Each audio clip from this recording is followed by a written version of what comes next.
Hello and welcome to what is technically the Halloween special of the Comic Book Club.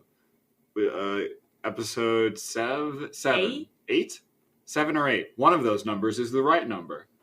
We'll never know. We said 7 last week, so I'm going to say 8 this week. 1 second. I wasn't going to care, but now I'm curious. 7. And we were very off last week. Just by 1. I mean, although we're still in the single digits, so I guess 1 does matter. Anyways, today we're talking about Hellboy, the creation of one Mike, I believe it's Mignola. He is the initial creator and artist. Very, very well done. He's a big name in like the indie comics biz. This was published by Dark Horse, which is technically indie since it's not Marvel or DC, but it's also one of the biggest comic publishers. So it's a big indie. Yeah, it feels weird calling it indie because of how big it is. It's had deals with Star Wars and such. Anyways, was Hellboy in Star Wars?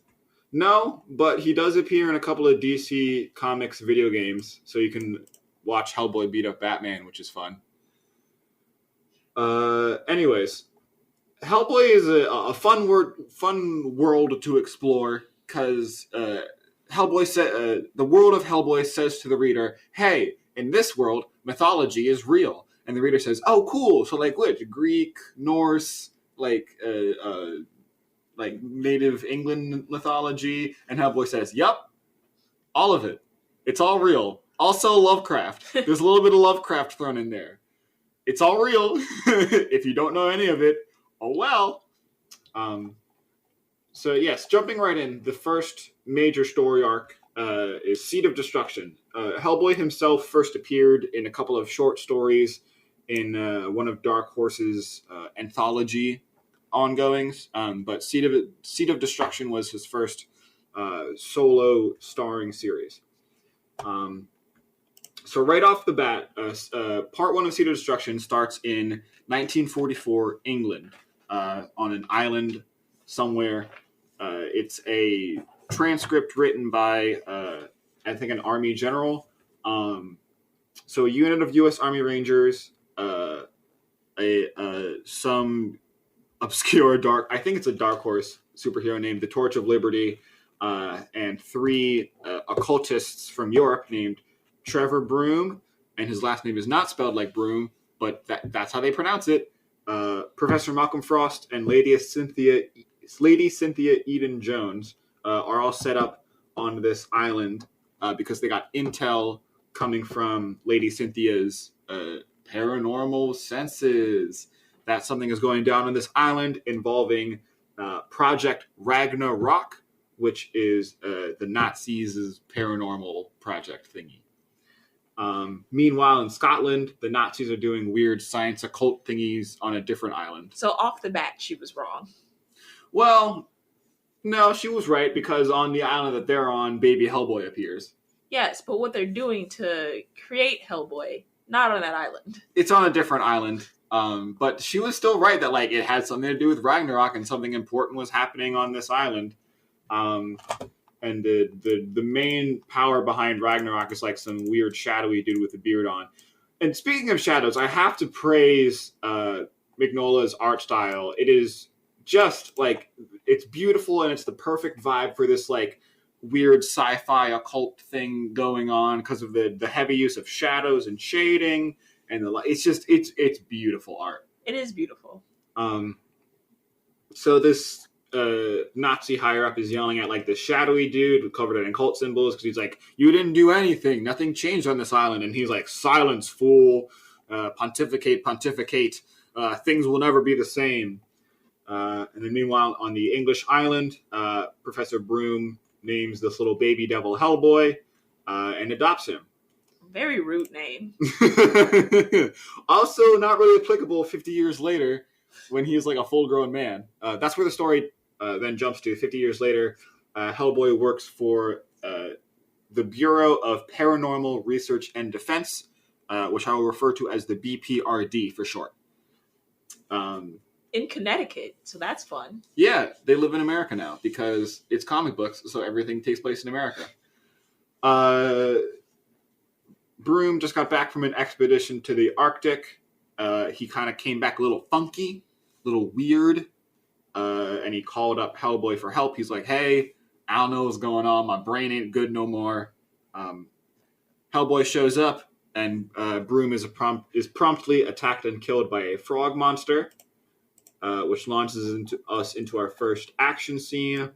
Hellboy fights the frog monster and eventually kills it. The frog monster has some cool powers. Like its tongue makes you numb or its something tongue like has that. paralytic properties. Yes. This fight also introduces what's referred to as the right hand of doom. It's like a big stone fist that reaches up to Hellboy's elbow and covers his right arm. And he punches things really good with it. This is another one of my favorite things about Hellboy. It appears a little bit in this fight, but it comes up a lot later.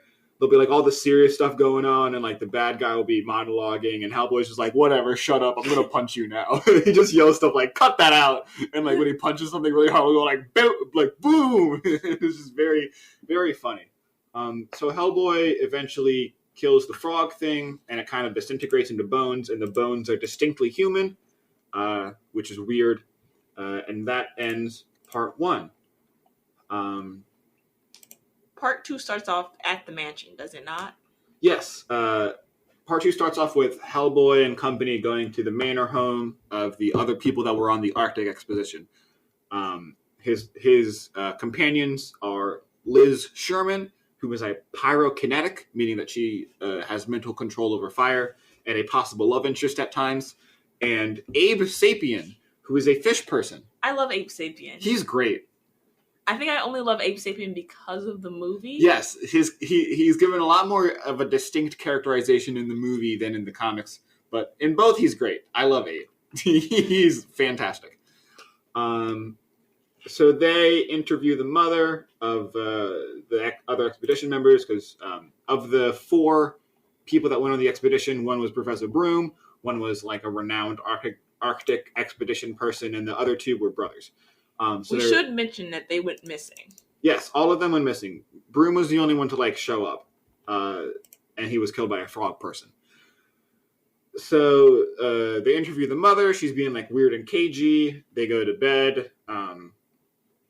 The mother is then talking to some shadowy figure who is the same figure that summoned Hellboy 50 years ago. The whole time there's this creepy butler, and like once the 3 agents are out of earshot of them, they're like, hey, y'all notice that butler's like the other missing expedition member, right? And they went, yeah. Also very like, it's a big part of the appeal of Hellboy just in general is like the sharp contrast between like weird, obscure, like ooh, spooky stuff, and then the characters are just like very upfront and straight about it. They're just like, hey, that was weird.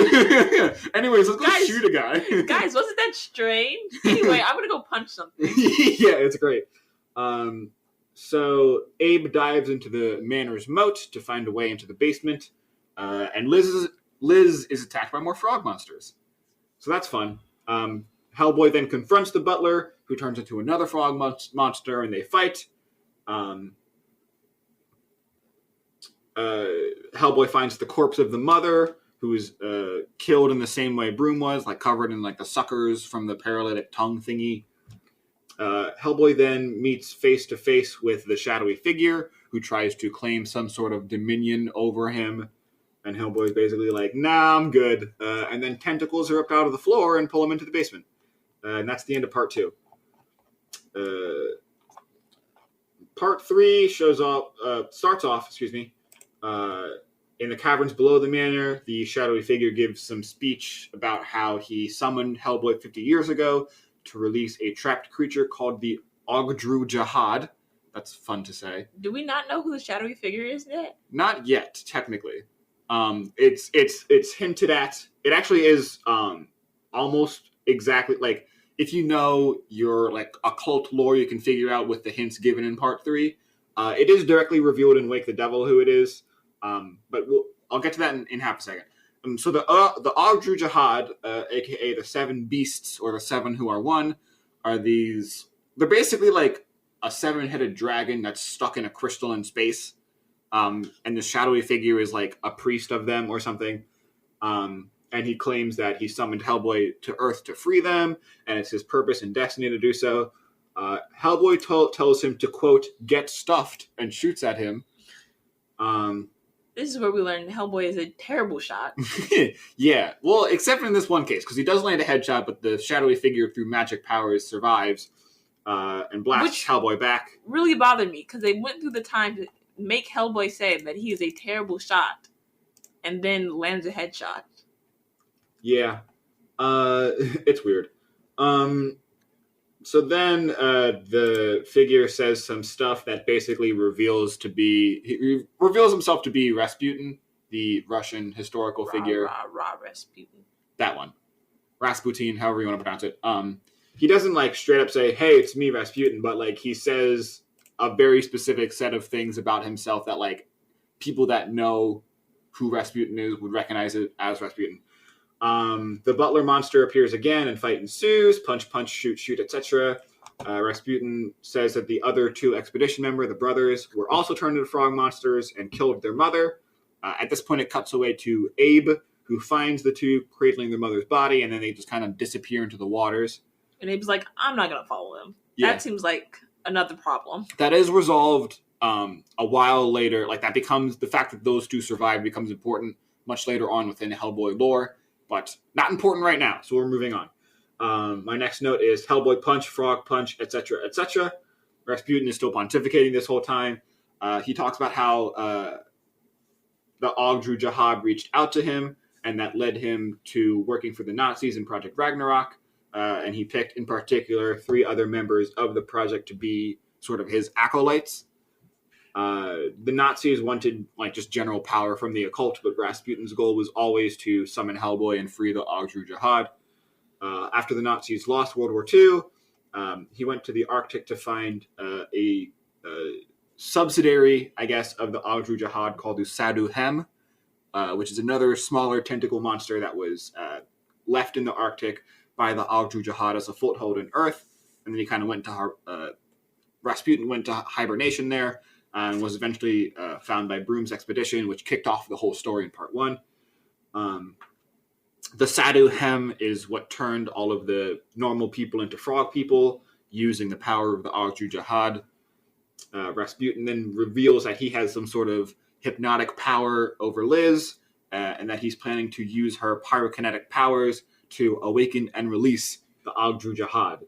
And then that's the big cliffhanger ending for part 3. Part 4 starts off strong. Rasputin is still monologuing. That's like his main character trait. That's all he does. He just talks. And he's like casting his spell while Hellboy is being paralyzed by the butler monster. He ends up shoving a grenade down the monster's throat, blowing it up, as you do.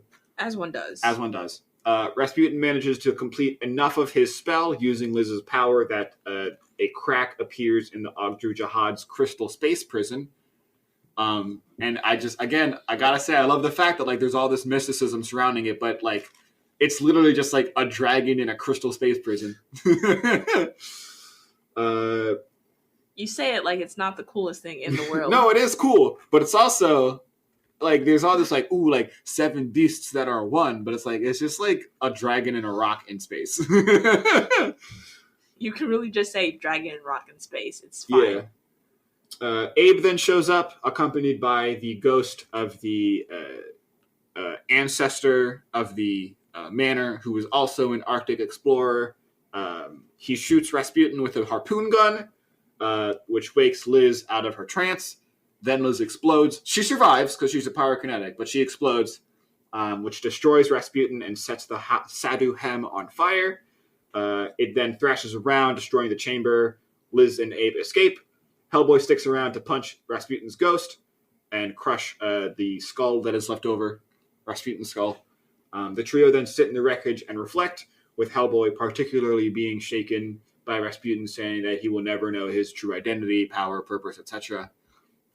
Meanwhile, somewhere, Project Ragnarok reactivates. And that's the big cliffhanger ending of Seed of Destruction. I loved Seed of Destruction. Yeah, it is great. It is such a strong start to the Hellboy mythos. It's great. It sets a lot of groundwork for stuff moving forward. There are a lot of intertwining stories. Mm-hmm. A lot of many stories, like the people of the house and their entire heritage going to look for the whatever's in the Arctic. The Saduhem, yes. Yes. Well, I don't think they knew. Yeah, they knew there was something in the Arctic. Yeah, they just knew something was in the Arctic.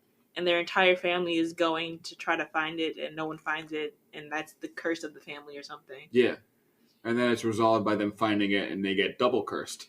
Yeah. And turn into frog people. But then they redeem themselves by the ghost showing up and being like, hey, Abe, here's a harpoon gun. And Abe says, thanks. And then he shoots Rasputin. I think Abe was possessed. Yeah. There's some implication that he was, like, possessed or, like, sharing his body with it.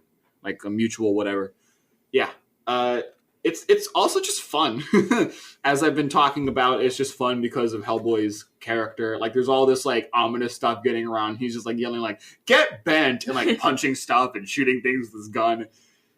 It's just a lot of fun. Yeah, the evil characters are monologuing. He's like, no thank you. He's just like, I don't care about this. I would rather shoot. Yeah.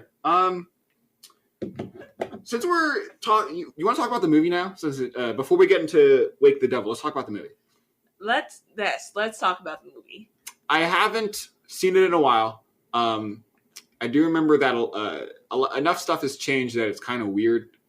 You really should watch it now. It is completely disappointing. Hey, watch this movie. You won't like it. Yeah. Especially if you just recently read the comic. From what I remember, the only thing that's improved is Abe's character. The only thing that's improved is the introduction of Abe having lines. Yeah, because in this thing, he's got Abe does get more character development as the series goes on. He gets like his own solo series, and he ends up being like an important catalyst. But in this story, he's just kind of like, hey, I'm a dude who's also a fish, and that's my entire character. I love his backstory. They're like, we pulled him out of the water, and he was made on the same day Abraham Lincoln was shot. Yeah, and thus his name is Abe. Therefore, his name will be Abe. But in the movie, he's like quirky and funny and like does things. Wherein, again, in this, he dives into water and then he shoots a harpoon gun. Yeah, his only role in this comic book is to get possessed. That's the only thing he is here for at this point. Yep. They do eventually use his character more in the comics. The movie also establishes more of like a love interest between Hellboy and Liz. I think in the comics it's like hinted at, but it's not really followed up. This is another thing that's built up later, but in the movie it's like, it's a movie, we gotta have a love story in it. So they just cram it in there. Just throw that in there. Liz is gone for some reason. Get it in there. Get the love interest in there.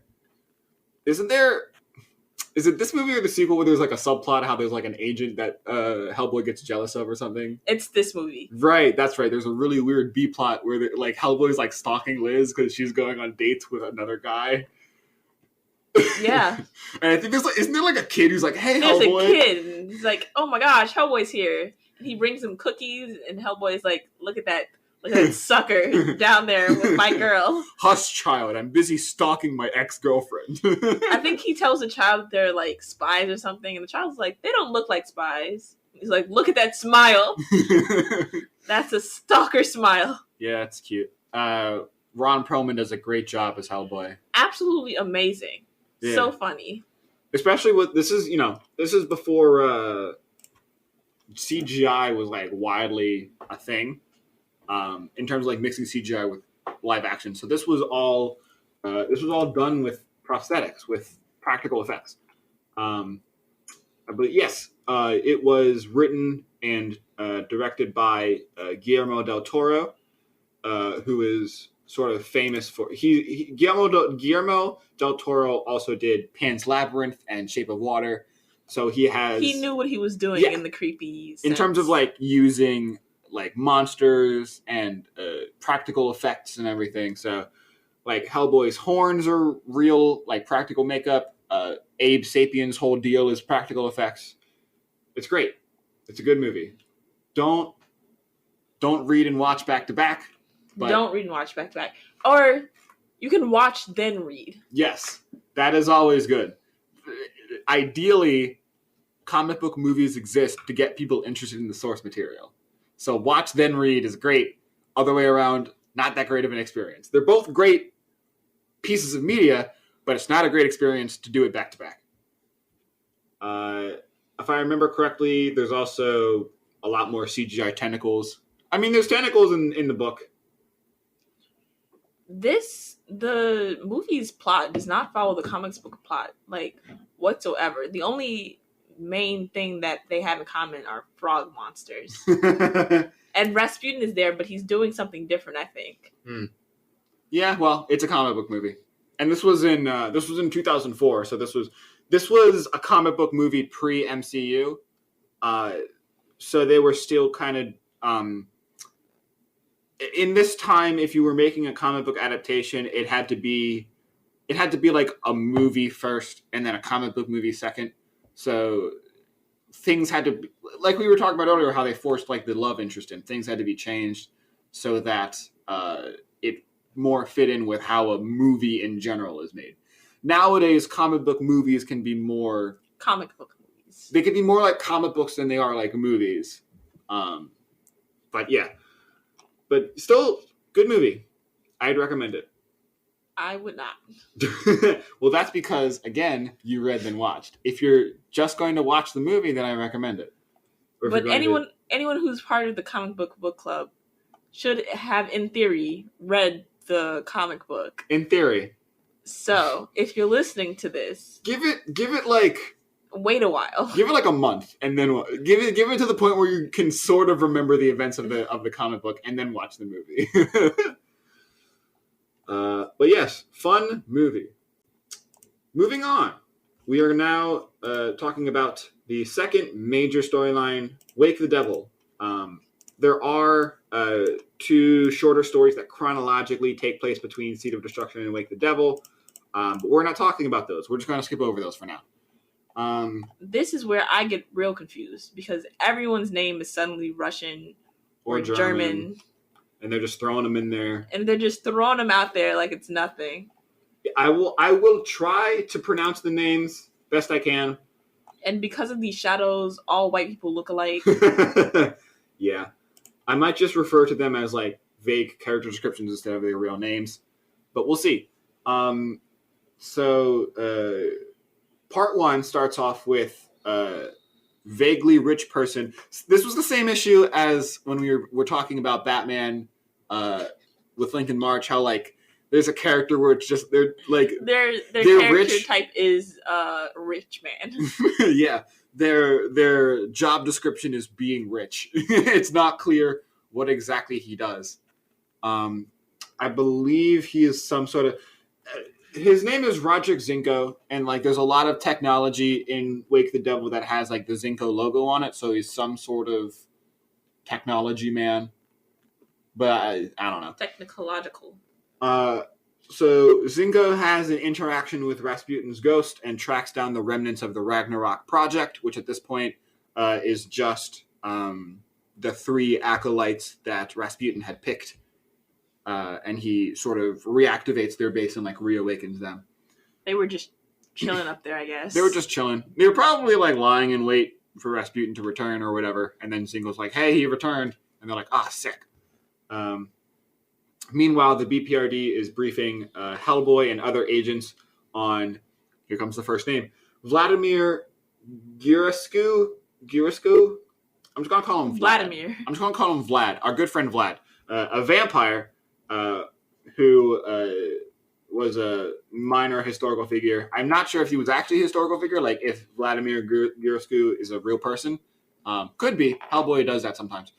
So the legends was that if he was ever killed or injured under a full moon, he would reawaken. And the BPRBDs was like, yeah, he's a vampire. And they part of the briefing is that his body was stolen by one of his vampire wives, Ilsa Hauptstein, who is also a member of Ragnarok.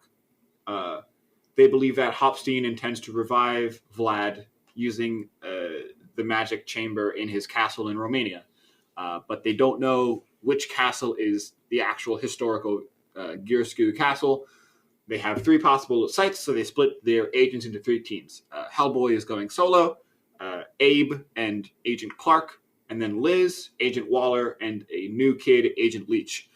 None of the agents matter. Which was confusing, because there are the perfect number to split it evenly. And yet they say, this group gets 3 people, and Hellboy, go screw yourself. Hellboy's Hellboy. Right off the bat, Hellboy is Hellboy, so he can probably handle anything. But yeah, I will just right off the bat, none of the other named agents really matter, at least not at this point. Again, later in Hellboy mythos, each of the agents gain independent storylines, whatever. But in this story, it doesn't matter. We don't care. They're just grunts. We could have called them Agent 1, 2, and 3, and it wouldn't have mattered. Yeah. On the flight over, Hellboy chats to Abe about how he likes not knowing why he was brought to Earth. He likes not having a purpose. He prefers not knowing what his fate is as to knowing it. They give Hellboy a jetpack, and they're like, it should work this time, maybe, and then it doesn't. So he catches on fire, then manages to crash into what turns out to be the correct castle, which is currently occupied by Halpstein and her men.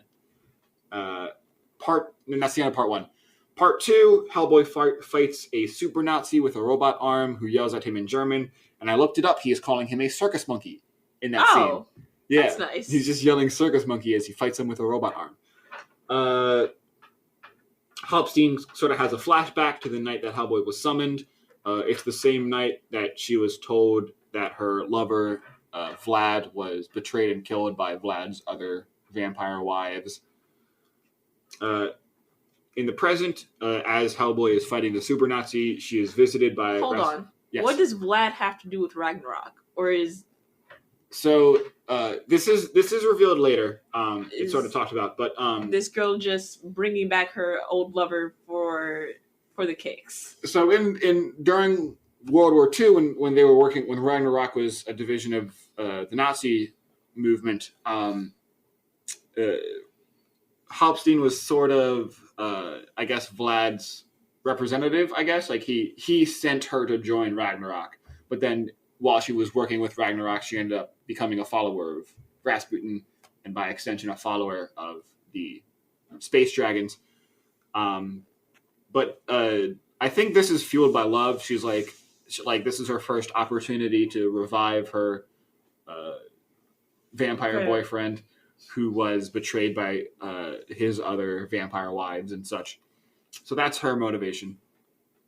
In the present, she is visited by Rasputin's ghost, who reveals that his actions in Seed of Destruction have started to wake up the Agdru Jihad. They're starting to rattle around in their crystal prison. Hellboy defeats the super Nazi, and then meets what I think is supposed to be a zombie. This is where, because it's just bones. Most mythologies have their variation on a zombie, or it's some sort of undead creature. And he just kind of starts chatting. This zombie is revealed. I know you're chasing a Nazi. Listen, I've eaten him.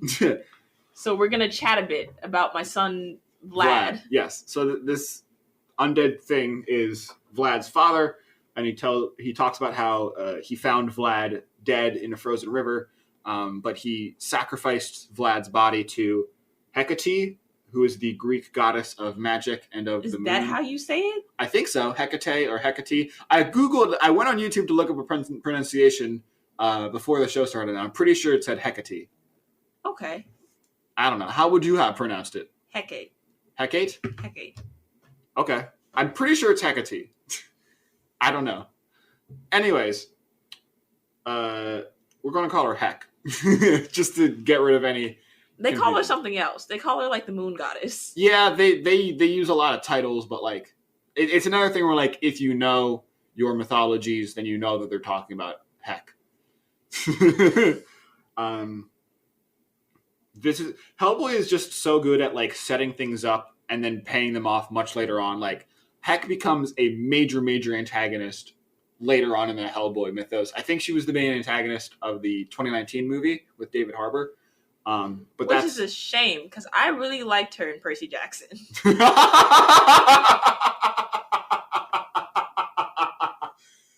Oh, okay. Anyways, Vlad's father gave Vlad's frozen body over to Heck, and she transformed him into a vampire. Hellboy ends up fighting and killing the undead thing, and finds Vlad's tomb, which is currently occupied by harpies, who are also children of Heck. And that's the end of part 2. Part 3 starts with another fight scene. My notes say fight, punch, shoot, gun, etc. As the full moon crests, Vlad is reborn. Hellboy stabs him with a sword, and Vlad kind of runs away into a different tomb, which is also just kind of there. He turns into a raven and then falls into another tomb. Yes, and in that tomb, he finds Heck, and he's like, "Hey, Mom, Hellboy stabbed me." And then Heck's like, "Well, I guess I gotta fight Hellboy now." So this is the establishing of Hellboy being an enemy of Heck and her children. Meanwhile, Rasputin's ghost is chatting with Halpstein about his meetings with Baba Yaga, who is a figure from Russian mythology. She's sort of like, if a story needs like some sort of witch or a grandmotherly figure to like hand out curses and whatever, it's usually Baba Yaga. Also, meanwhile, Liz's team finds a lab with a abnormally large homunculus. So homunculi are usually like little, like maybe like tiny people, tiny artificial people, and then this one is like human sized, which is weird. Liz is like, I'm gonna touch it. Liz is drawn to it. There's some sort of pull that draws Liz to it, and like she puts her power into it, which wakes it up. It then kills Agent Waller and runs off, establishing again that these agents don't matter at this point. Oh no, Agent number 2 is dead. How sad. No, the one not white character we've seen so far. Also, meanwhile, the remaining members of Ragnarok are beginning to distrust and dislike one another. I'm guessing because they're like without like their driving force of Rasputin, they're sort of like starting to infight. And then Hellboy wires castle. He wires Vlad's castle to blow up, and that's the end of part 3. Wait, they find a head in a jar. Yes, that's what starts to. It's not like a major thing, so I didn't really. The thing that starts the infighting between Ragnarok is one of them finds a head in a jar, which is the preserved head of another member of Ragnarok who was not inside. He was not part of the Rasputin cult. So like he was part of the Ragnarok project, but he wasn't one of Rasputin's followers. Do they mention him in Seed of Destruction? He's in like a group shot of Project Ragnarok, like a flashback group shot. It's like, oh look, there's a head in a jar. And he's like, the head in a jar is friends with one of the actual members of Ragnarok. And so that's what starts to like them chatting in the head in the jar being like, hey, Rasputin's kind of a loser. And like that's what starts to sell. Anyways, part 4, Heck shows up, calls Hellboy a traitor to his kind being like, you know, the non-humans. Yeah, etc. They fight. Hellboy stabs her with a spear and the castle explodes. Meanwhile, Baba Yaga sends an Iron Maiden being like the human cage with all the spikes on the inside. I'm trying to think of where most people... I think there was a gag involving one in Despicable Me. So if you see... I don't know. Sure. I'm trying to think of like how people would know what an Iron Maiden is. I think people just kind of know what an Iron Maiden... I just kind of knew what an Iron Maiden was. Did you have to look it up? No, I knew what it was because I'm a freak and I have freak knowledge in my head. I have weirdo knowledge. Basically. I'm a weirdo. So Baba Yaga sends an Iron Maiden to Rasputin and Halpstein. Halpstein gets inside. Also, meanwhile, the members of Ragnarok start fighting one another, and one of them is killed. Which one? I don't know. All the names are Russian. They also don't really matter. That's another change in the movie, if I remember. One of the members of Ragnarok has like a full face mask. And in the comics, he's just sort of like a Nazi scientist dude. But in the movie, I think they made him like a super assassin. Yeah, he was a super assassin who never died. Yeah, that's not a thing in the comic books. But it's objectively cooler, so I'm fine with it. It was cool. Hellboy wakes up chained to a pole with Rasputin and the Iron Maiden in front of them, and Rasputin does what he does. His superpower is monologuing. So he monologues about how this is the end for Hellboy. And that's the end of part 4. In part 5... Wait, question. Yes. Rasputin got into the Iron Maiden. Halpstein got into the Iron Maiden. Yes. Ilsa got into the Iron Maiden, hoping to be reborn. I think they just shut her in there and she was dead and that was it. Yes? Well, she is... Rasputin's like, if you trust me, get in the Iron Maiden and you'll be reborn. She's like, all right. And then they shut her in, and I don't think I heard anything else about her. Well, in part 5. So part 5 starts with Abe and Agent Clark showing up at the town nearby, Vlad's castle. They got caught in a trap. Clark dies. Oh no. Rasputin's ghost shows up to taunt Abe, and he's like, hey, you killed me. I don't like you. Meanwhile, Vlad shows up again, and he sacrifices himself to transfer his power into the Iron Maiden. And so Halpstein and the Iron Maiden kind of combine into like a new entity. It's like a magically animated Iron Maiden. That sucks. What a ripoff.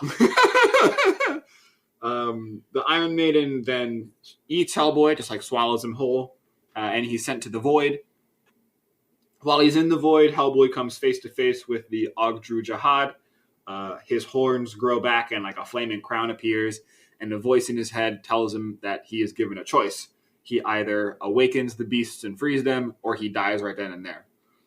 Hellboy picks, quote, door number 3, and he rejects his fate. He rejects both choices. He chooses himself, and he snaps his horns off, and he finds himself back in Romania.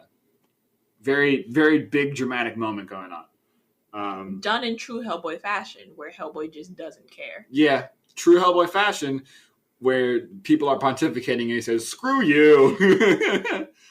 The BPRD pick him up, and he reflects on how this is just the tip of the iceberg, and there's much more to come. Rasputin's ghost then shows up at Ragnarok. He yells for a while. He punishes the members for their infighting by blinding them. In their panic, they blow up their base. It's like a weird comedic moment. Whoopsie daisies. Yeah, it's like it zooms out to the explosion and then like zooms back into Rasputin's ghost just kind of standing there, and he's like, "Gosh dang it, guys!" The BPRD then informs Hellboy that the Iron Maiden is nowhere to be found.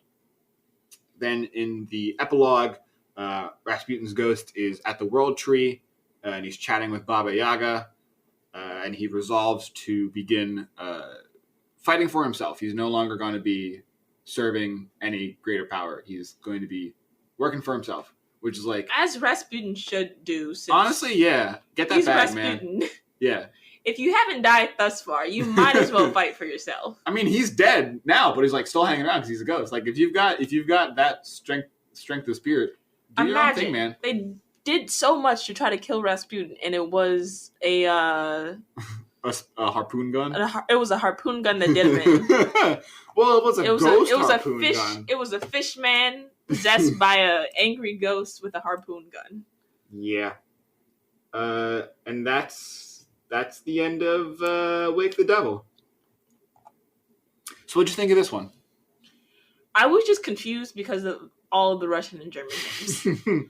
I couldn't tell who anyone was or what anyone was doing. Yeah. But overall, I liked the story. Yeah, this is where Seed of Destruction kind of focused on mixing real world events with like Lovecraftian stuff.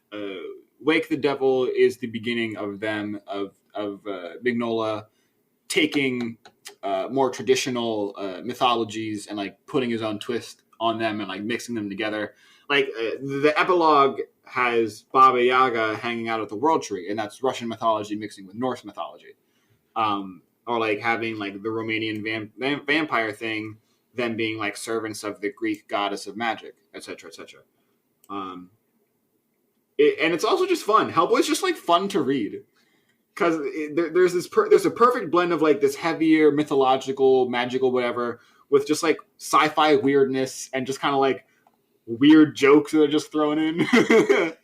What's next in this arc? I don't remember. I have read everything Hellboy related that's come out, but I've also read and reread Seed of Destruction and Wake the Devil the most, so I don't actually remember what comes next. There's got to be a third part. They can't just leave it as, oh, Rasputin's gonna fight for himself, and that's the end of the story. Yeah, I think what follows is a lot of smaller stories. Hold on, I am now pulling up the Wikipedia page for Hellboy to see what comes next. Yes, so the let me see. The next major story is, I believe, Almost Colossus and Box Full of Evil. Those are two shorter stories. I believe Almost Colossus follows up with the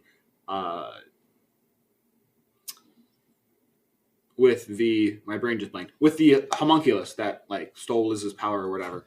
And then the next like long major story is Conqueror Worm, which I do not remember what that is about. I do know that the next, I guess, super well known one would be The Wild Hunt, which is a while later. So Seed of Destruction was issues 1 through 4, and Wake the Devil was issues 7 through 11. The Wild Hunt was issues 37 through 44. That was the story that was adapted into the 2019 Hellboy movie. This is making me want to reread all of Hellboy now, but it's a large undertaking because there's a lot of different spin-offs. There's a lot of different flashbacks and ongoings that still technically matter. Hellboy does have like an ending, like there is an end to his story, but they're still making comics about it. What they do is they just have they have different miniseries that are titled Hellboy and the BPRD, and then like a year. Hellboy in Hell. Hellboy in Hell is fun. That's still part of the main thing because Hellboy dies at some point, but he manages to come back. Oh, spoiler. Yeah. Yeah, that was a spoiler. Yeah, that's Hellboy. Hellboy has become very popular. As I mentioned earlier, he's crossed over with DC Comics a couple of times. His stories have this theme of fighting off destiny and fighting off what other people decide is your story and forging your own path. There's a lot of themes of like people or creatures wishing for the old days, and that's just not being possible anymore. There's like, how do I describe this? A major storyline in the Wild Hunt is the mythological creatures of Great Britain and the United Kingdom coming together to try and like overthrow humans as the dominant species to return to the old days. So there's themes of the dangers of nostalgia in that story and how like the old days aren't as good as you remember, etc., etc. Hellboy is a vehicle by which a lot of major themes are tackled. Movies are good. Well, the 2019 one was okay. It's skippable, but the 2004 one is very good. Pretty much all of the mainline Hellboy comics are good.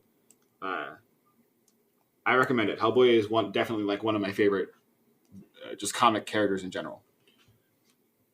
Next time, in 2 weeks' time, we will be covering the 2016 Vision solo series, written by Tom King. It ran for 12 years. I believe it's won a couple of awards, but it was very well received when it first came out.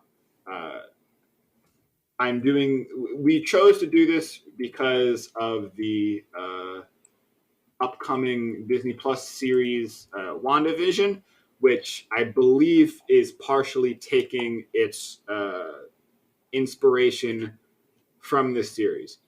I don't think it's solely taking inspiration from this, but it is definitely partially inspired by it. So to prepare you listeners at home for reading that story, we're going to talk about Vision for a little bit. What year did it come out? 2016. 2016 was the series. And that kind of derailed my... What was I going to say? Sorry, it came out in It's technically started in 2015. It ran from November 2015 to October 2016. It ran for 12 issues. It was written by Tom King, who... Tom King is a very divisive figure in comics. He is a writer, and people either love his work or hate his work. I love parts of his work. He had a recent long run on Batman, and people did not like it. I thought parts of it were good, but the majority of the comic book fans did not like Tom King writing Batman. But the Vision series is good. So to talk about Vision, we have to talk about the founding of the Avengers. So unlike the MCU, part of the founding Avengers was Ant-Man, Dr. Hank Pym. In the MCU, he is an old man, but in the comic books, he was a founding member of the Avengers. One of Hank Pym's creations was Ultron, the robot, known in the MCU for the bad movie that he was in. Was Ultron not a villain? No, he was. So Hank Pym created a villain. Well, Hank Pym created an AI that then became a villain. But yes, fair. You're right. I think currently in the comics, Hank Pym and Ultron are like merged. Anyways, so this is why you don't create things, because then you get merged. Yeah. In the Marvel universe, when you create an artificial intelligence, you have to sort of you have to base it off of an actual real person's like brain patterns. It's weird. I don't know how else to describe it. So Ultron's brain patterns are based off of Dr. Pym's. And in one of his many plots to destroy the X-Men, Ultron built another robot. So this is a robot building a robot. But the difference is that Vision is what is called a synthezoid, which is an android that is built to be as close to a human as possible. So all of his organs and his brain and whatnot are like mere exact replicas of an actual human. And Vision's brain patterns were based off of those of another heroes named Wonder Man. Now, Wonder Man appeared in one of the first issues of the Avengers. He was given superpowers by, I think, a Nazi, and he was told to intercept the Avengers and then betray them, which he did, but then he had a change of heart and became a hero. So unsurprisingly, Ultron built the Vision, based his brain powers off of a villain turned hero, and then I guess was surprised when the robot became a hero. How could I have foreseen this? That the brain patterns of a turncoat became a turncoat. I don't know. So the Vision is gifted with the power to control his own density. So he can become intangible, meaning he can't be touched and he can like fly and go through walls, or he can become super dense and invulnerable. And like anywhere in between. And he can like shoot lasers out of his eyes, I think. The Vision for a while was the love interest of Scarlet Witch. And that's where it gets funky.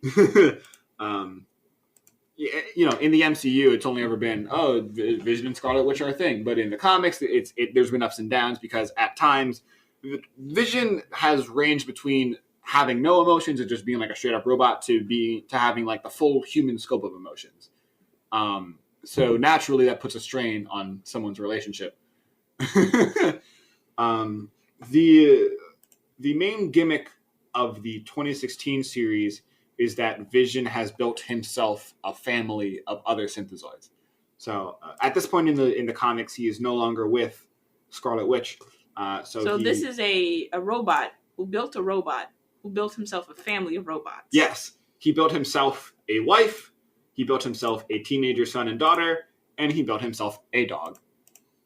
And he is living in the suburbs, trying to be normal. The cover of issue 1 is all of them like phasing through the front door of a suburban home and like waving at the camera.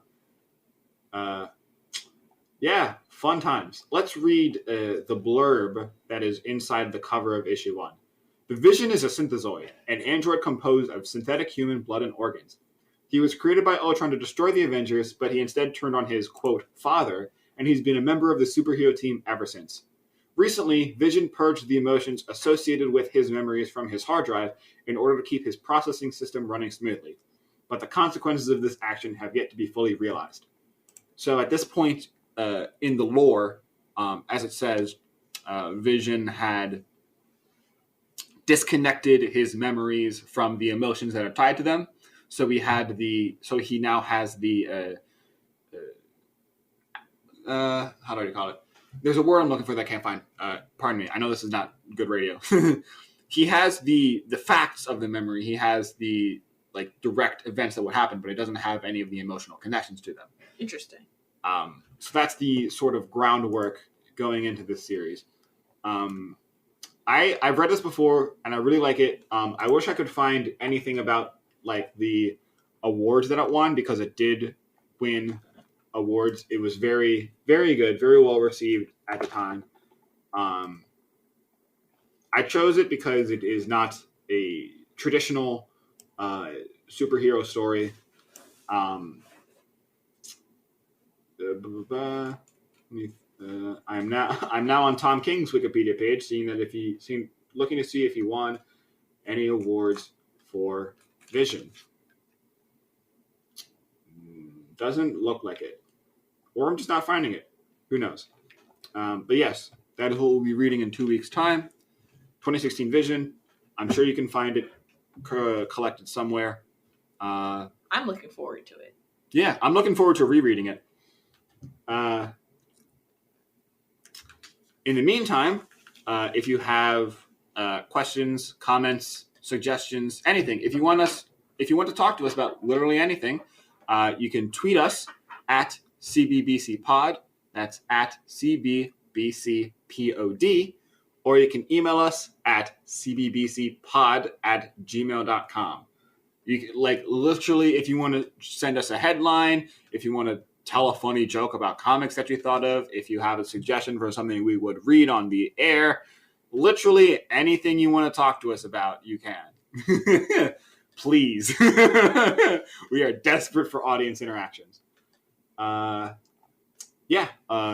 Until next week, I've been Matt Lasik. I've been Kendra Forte. Excelsior.